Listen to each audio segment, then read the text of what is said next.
I'm very optimistic that really in the next couple weeks we'll see something with stablecoins go through, and with market structure hopefully before the August recess. Buckle up, folks. Crypto's on fire right now. Breaking news is hitting us from all angles, and people are diving headfirst into this dip like it's Black Friday at the Bitcoin store. Hit that like button because I've got a tidal wave of updates to unpack. First up, BlackRock's making waves. They've just unleashed a full-on crypto expansion, rolling out Bitcoin and cutting-edge crypto products across the United Kingdom. Next, MasterCard's dropping a bombshell. They're crafting a crypto payment system for their 3.5 billion card holders. Word on the street? This could mean stablecoin transactions flowing seamlessly through your debit and credit cards. And here's the kicker. Circle, the heavyweight champ of US stablecoins, just announced they're going public. Our subscribers saw this coming a mile away, thanks to the massive stablecoin and crypto regulations brewing in the US. This is the world's biggest capital market we're talking about. Huge doesn't even cover it. Coinbase CEO Brian Armstrong's practically buzzing, saying he's bullish on a solid stablecoin bill hitting the books in just weeks. This is really the most bipartisan issue in DC right now. Crypto, everybody wants to get legislation passed. And it's really exciting that we've seen both the House and the Senate take up drafts of the stablecoin bill. And it's really exciting that we're not just seeing stablecoin legislation coming to fruition, but there's a lot of momentum on market structure legislation as well that helps categorize which of these crypto assets are securities, commodities, payment tokens, or some other thing like artwork. And the reason why this is so important is that over the last few years, this lack of clarity has pushed a lot of this industry offshore. America needs to be a financial hub, a technology leader. This needs to be built onshore, and we can only do that with clear rules. So it's great to see Congress finally stepping up and acting here. I'm very optimistic that really in the next couple weeks, we'll see something with stablecoins go through, and with market structure hopefully before the August recess, because that's the message President Trump has sent to Congress, that he really wants to see both of these completed by the August recess. That stablecoin bill in a couple weeks, it's a game changer, and Eric Trump's sounding the alarm on why the US needs it yesterday. Picture this.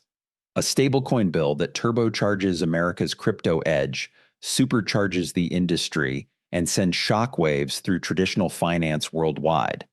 He's not mincing words.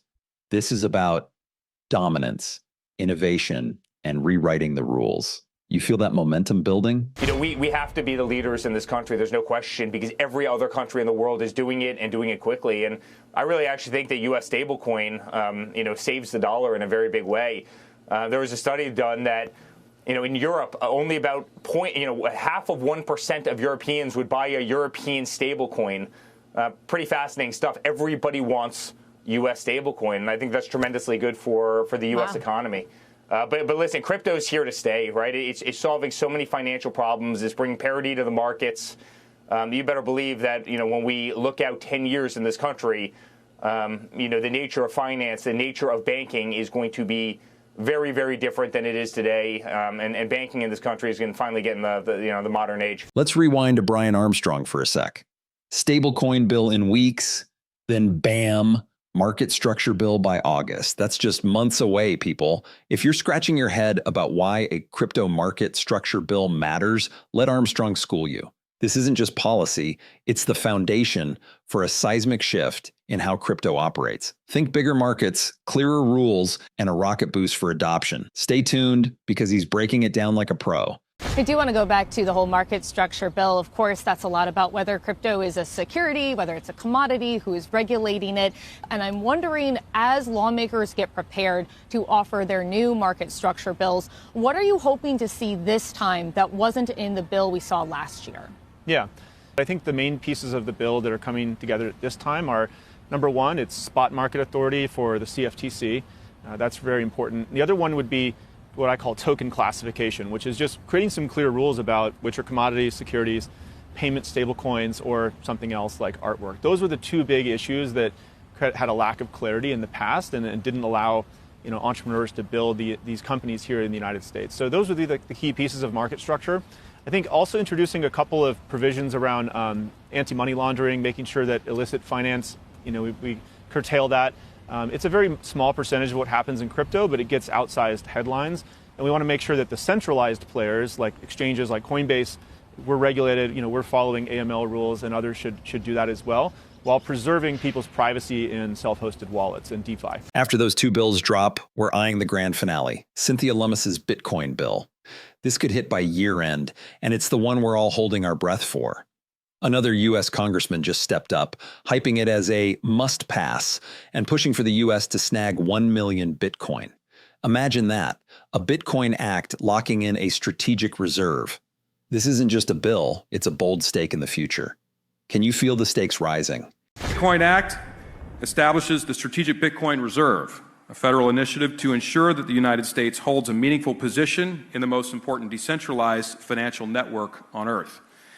With an eye to fiscal responsibility and innovation, the legislation outlines a plan to phase in the acquisition of up to 1 million Bitcoin, or roughly 5% of its total final supply over 5 years.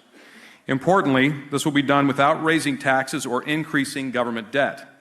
The Bitcoin Act is designed to be budget neutral, relying on Federal Reserve remittances, which exceeded $76 billion in 2023, gold certificate revaluations, unlocking additional capital without new spending, and updates to the Exchange Stabilization Fund. These mechanisms allow us to build a strategic reserve without burdening taxpayers, while also potentially offsetting long-term national debt. Oh, and how wild is this? The Trump family's all in on crypto, and it's not just about cashing out. They're genuinely fired up about this space. Sure, they're chasing success in this explosive new frontier, but I love how they're championing crypto's rise. Take Eric Trump. He's out there in every interview, rallying for a strategic Bitcoin reserve and waving the flag for the industry. Check this clip. He nails why these three bills and the Trump crew's crypto crusade matter to him personally. Trust me, this will get your bullish juices flowing. Congratulations on this. Tell us what you're trying to do and why a Bitcoin reserve is needed. Yeah, you know, Maria, I never thought I'd fall into the world of crypto until every bank started canceling us for absolutely no reason whatsoever other than the fact that my father was in politics, right? I mean, we got canceled by absolutely everybody. They came after us viciously. And it wasn't until that time that I realized how important crypto was, right? Something that's cheaper, faster, more transparent. You can't be canceled. That's global. And it's what made me fall in love with Bitcoin. It's what made me fall in love with, you know, DeFi and CeFi and stable coins. And we put a lot of our effort into it. We're building a great company, World Liberty Financial. Everybody's talking about it. It's doing phenomenally well. We just launched a stable coin. On the other side, American Bitcoin. I think it's going to be one of the great companies out there. So I truly believe in it. And really, my epiphany was, again, cancel culture and what these financial institutions controlled by very few at the top were able to do to people that they didn't like, even families like ours that had a lot of zeros at the end of their balance sheet. Once these bills pass, America's set to wear the crypto crown, and the numbers will blow your mind. We're talking a jump from a 3.5 trillion asset class to 7 trillion, maybe $10 trillion.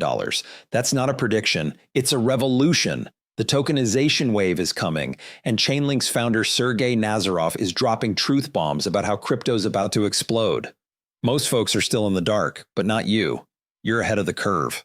We've seen, I think, a huge acceleration in the value that's flowing into tokenized funds, in the amount of tokenized funds, in the amount of other categories of real-world assets. I mean, really, it's basic arithmetic, and it's also very basic, like, historical fact. If you look at the internet, there was a period of time when the internet was about email. Cryptocurrency consumer experience is email, and the blockchain and the Oracle network and the smart contract technology stack is the internet. So I think it's historically very common, and in our case, very natural, that if cryptocurrency goes from 3.5 to 7 or 10, then the tokenization of all commodities, equities, currencies, and other types of assets is hundreds of trillions. Look, we're serving up the crypto scoops the mainstream won't touch. I'm Sam, your guide through this wild ride. Subscribe now for daily updates that cut through the noise, and I'll catch you tomorrow with more fuel for your crypto fire.